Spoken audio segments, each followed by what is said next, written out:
Today, Halloween Kills finally releases in theaters and on the streaming service Peacock. So today I'm going to stop and rank all 12 Halloween movies from the worst to the best.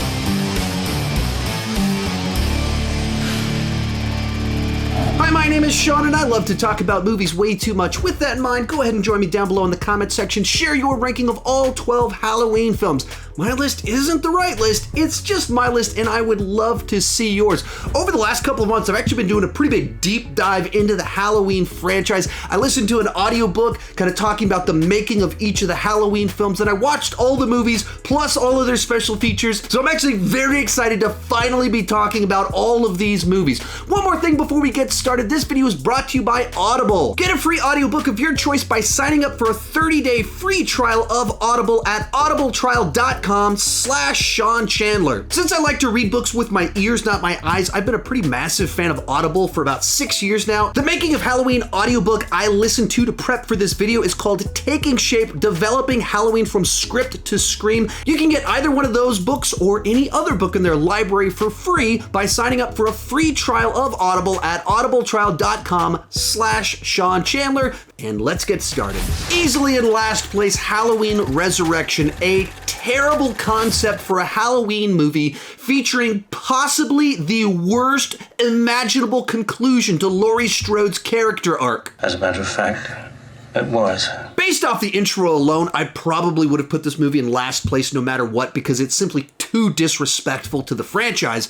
But once you get into the main body of the film, it's just a totally generic slasher with a Michael Myers skin wrapped around it. Like, it's not a terrible idea for a horror film. It just has nothing to do with the Halloween franchise or Michael Myers. It feels like they had a generic spec script and just went, let's convert that into a Halloween movie by setting it at the Myers house and having Michael Myers be the killer that shows up. And the screenwriter for the film admitted in his Taking Shape interview that he had the idea for this movie before he was associated with the Halloween franchise and just converted it over.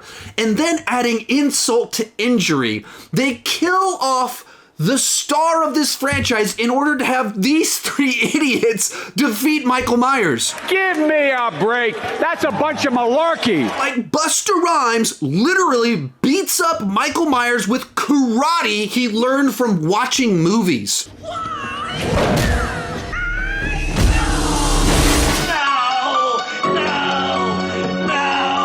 Michael is finally defeated because Busta Rhymes electrocutes his balls.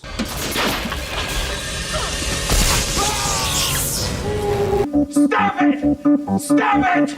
Stop it! Number 11, Rob Zombie's Halloween 2, or Requiem for a Dream Halloween Edition. Point of reference, I watched the director's cut, and to the best of my knowledge, I've never seen the theatrical cut of this movie. Now, Rob Zombie's addition to the Halloween franchise are a frustrating bunch because he is this auteur filmmaker. He has a distinct style, but just because he was able to realize his vision and bring it to the big screen doesn't mean that it's something enjoyable for humans to watch. Mr. Zombie seems dead set on telling relentlessly bleak, abrasive, and unpleasant stories.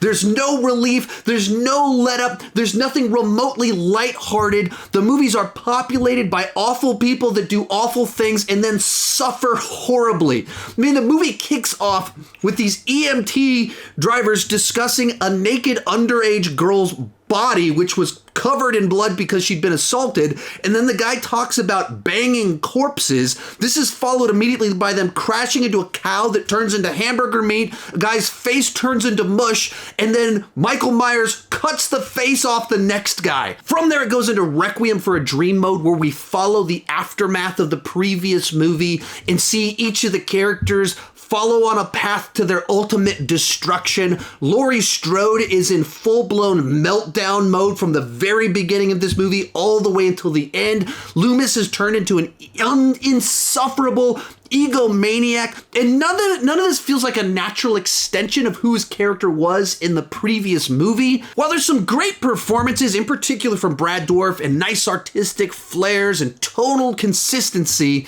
there's just nothing to latch onto that's pleasant or enjoyable. I get it, it's a horror movie. Rob Zombie wants to make murder horrifying. but it also needs to be an entertaining film. Bringing us into the top 10, Halloween 6, The Curse of Michael Myers. As a point of reference, I watched both the theatrical and producer's cuts for this video. At its best, Halloween 6 is an ill-conceived film which answers a bunch of questions I wasn't asking with a bunch of answers which simply aren't compatible with the established lore of the franchise. Michael Myers, what made him interesting was that there wasn't a reason for what he was doing. He was just evil. And so making him the pawn of a cult undermines the very premise, the basic idea of what made Michael Myers interesting in the first place. And then the killing of Jamie is just such an insanely stupid decision. It's a classic example of audience and character betrayal that renders her character arc so meaningless and cruel. Whether you're talking about the theatrical cut, where she was kidnapped, raped, and dies in the first 10 minutes of the movie, or whether she survives all the way to the middle in the producer's cut, and then she's shot in the face while she's sleeping. Those are the two worst imaginable ends to her character, and they filmed both of them. You disgust me. How can you live with yourself? The theatrical cut is mostly incoherent. It feels like a patchwork film because it was. They did dramatic reshoots and reworked it at the last minute, which makes for a situation where there's a bunch of ideas introduced that go nowhere. Now, the producer's cut is more coherent and consistent, but it's not really better because it's still based on some really bad ideas, and it introduces the absolute worst idea in the entire franchise, which is Michael Myers isn't just a murderer, he's also an incestual pedophile rapist. Ew. And while the third act makes more sense in the producer's cut, it's awfully anticlimactic. There's no kills, there's no thrills, there's just Ant-Man standing in a hallway with some rocks mispronouncing some words. Now, it's fun to see Paul Rudd in the movie, even if it's his creepiest and worst performance, but there's not much else here to enjoy. Number 9, Rob Zombie's Halloween. As a point of reference, I watched the director's cut with the rape escape, and I don't believe I've ever seen the theatrical cut of this film. Rob Zombie's Halloween is another frustrating one for me because if I just think about the concept of it, it's an interesting reinterpretation of the Halloween story.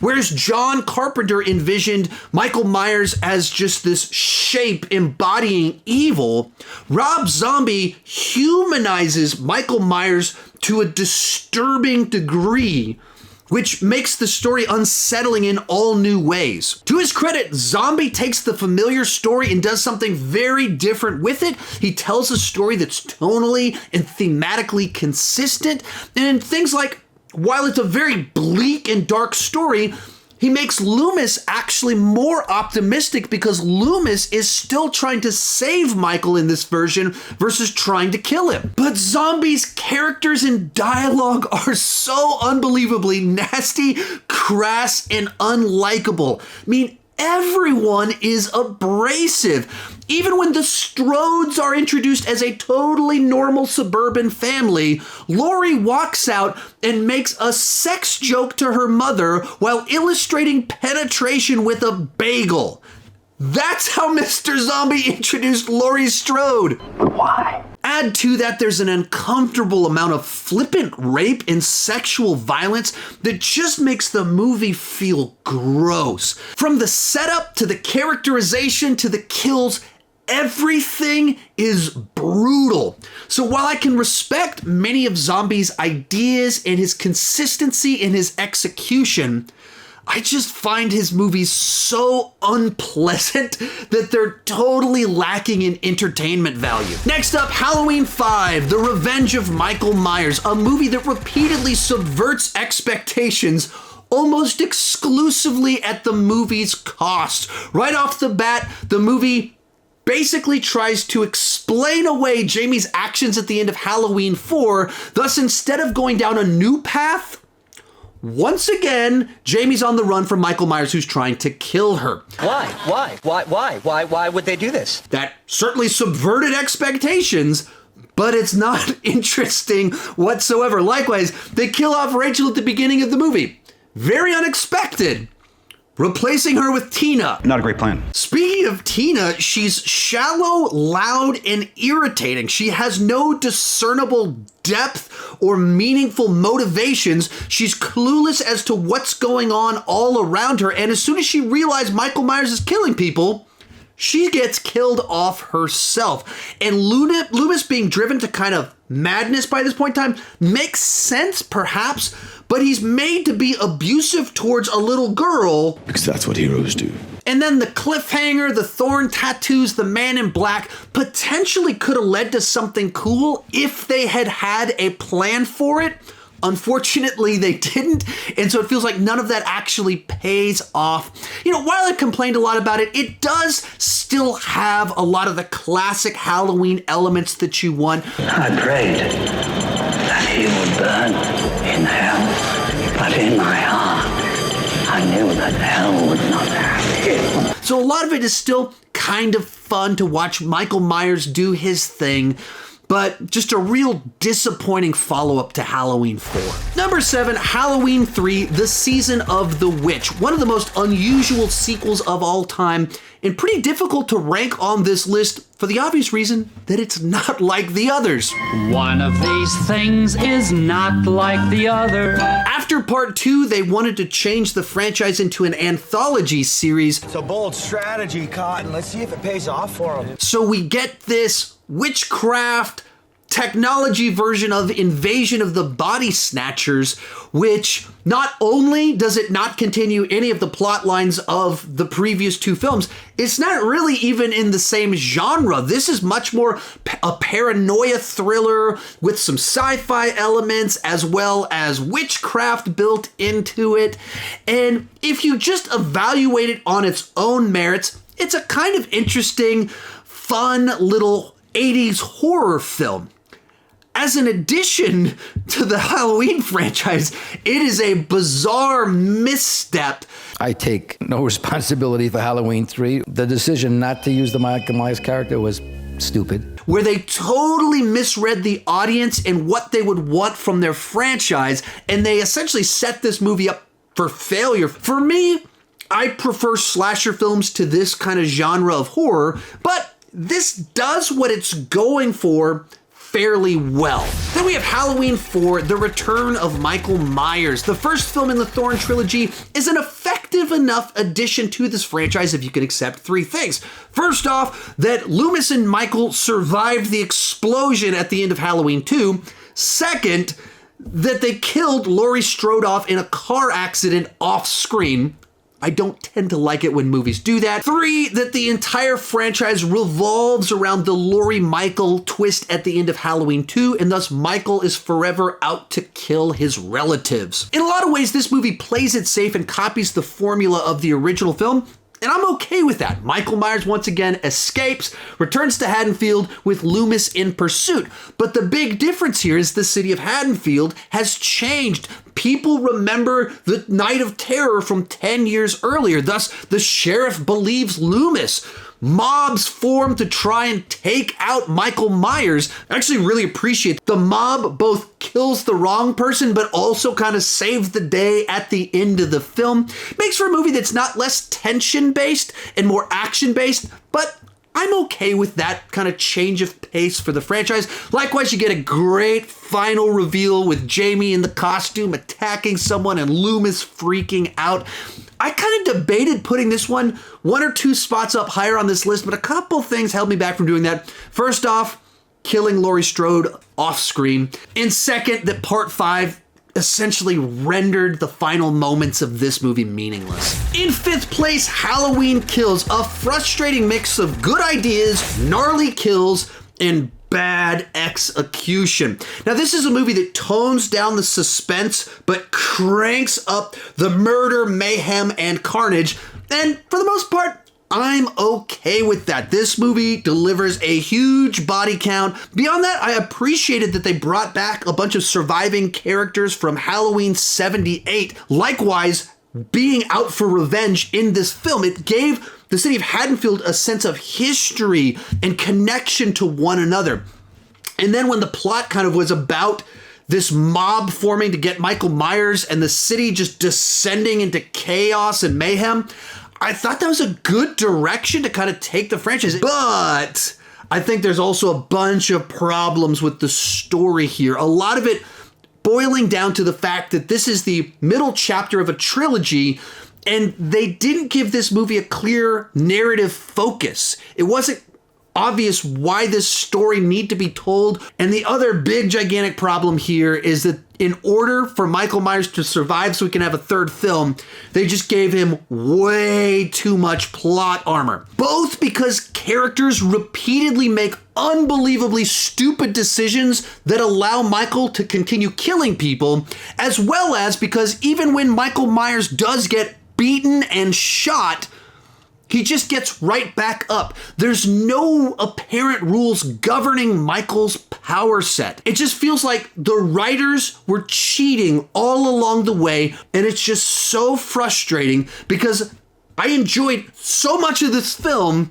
and then as it got into the final moments and it became clear the writers were just cheating so that we could get a sequel, it soured me on a lot of the movie. Number 4, Halloween 2. Works best if you watch it back to back with the original. It matches the tone, the vibe, the pacing of the original quite nicely.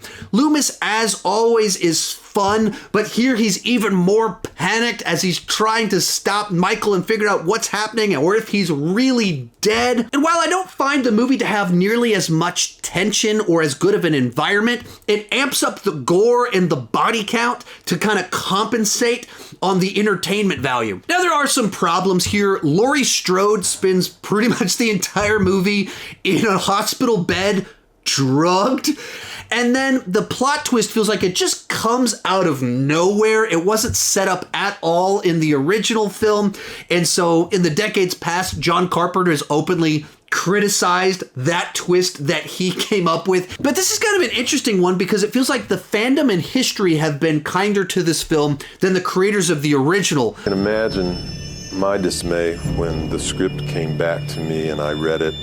I just hated it. I personally was not too pleased with the script when I got it. It was pedestrian. It was predictable. John Carpenter himself has called it an abomination.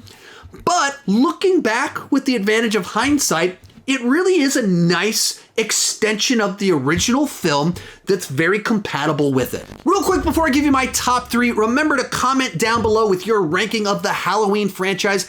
My list isn't the right list, it's just my list, and I would love to see yours. Also, if you've enjoyed this video, I've done a bunch of other horror franchise rankings just like this one. Nightmare on Elm Street, Friday the 13th, Conjuring. You can check it right up here at this card when this video is over. Also, remember, you can get that free audiobook at audibletrial.com/Sean Chandler. If you want to learn about the history and the making of the Halloween movies, I highly recommend checking it out. In third place, Halloween H2O, a fun kick in the pants that the franchise needed after the drab Thorn trilogy just got bogged down in way too much mythology and too many plot twists.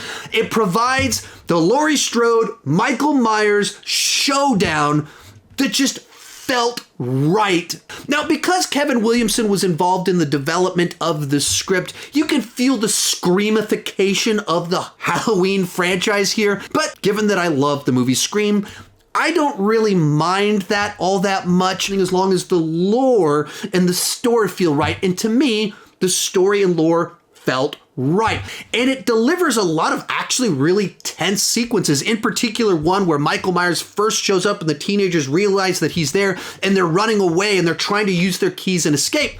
It builds actual tension and suspense as you're watching it. Likewise, I just always love to see movie characters in different phases of life. So the idea of seeing Laurie Strode 20 years later as a mom and kind of functional, but also highly dysfunctional. And it sets up a final showdown that has physical and emotional stakes. Her life has been defined by Michael Myers' existence, and so her victory over him has a ton of emotional satisfaction.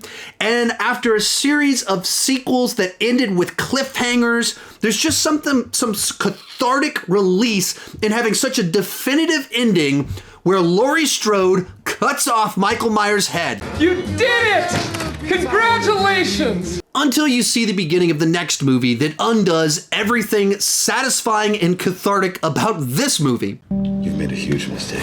Our runner-up, Halloween 2018. A Halloween sequel very much like Halloween H2O, which ignores the sequels that it didn't find convenient in order to explore the trauma that happened to Laurie Strode, with Michael Myers once again returning to cause trouble. But in the case of this movie, because I think it's more aesthetically similar to the original, I think it's a little bit more successful at what it's going for. The movie returns to Michael Myers' brutal origins as this vicious killer with absolutely no motivation, and all of it builds up to this big, once again, satisfying, cathartic showdown between these two characters where Laurie and her daughter are able to outsmart Michael Myers and finally get their revenge on him, where they attempt to burn him alive. Now, this is another one that was so close to being a great Halloween revival, it just made a couple of bad choices that set it back just a little bit for me. We were on the verge of greatness. We were this close. The first one is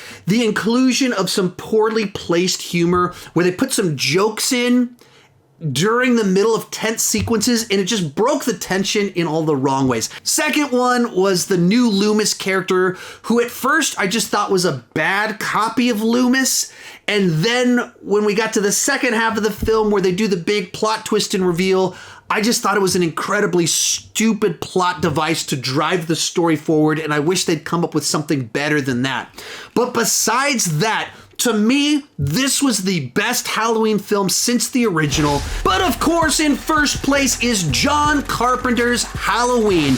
This movie is a classic of the genre for good reason. Now, when you just look at the basic premise of the film, it's very similar in its simplicity to so many other films within the genre. But what John Carpenter does so well is excellent execution of simple ideas. The opening sequence almost plays like a self-contained short film where you watch this very normal looking suburban household have a violent act take place only to reveal that it was a child that was the killer all along. It's all about the execution and making the right choices, and this is like the best version of this film.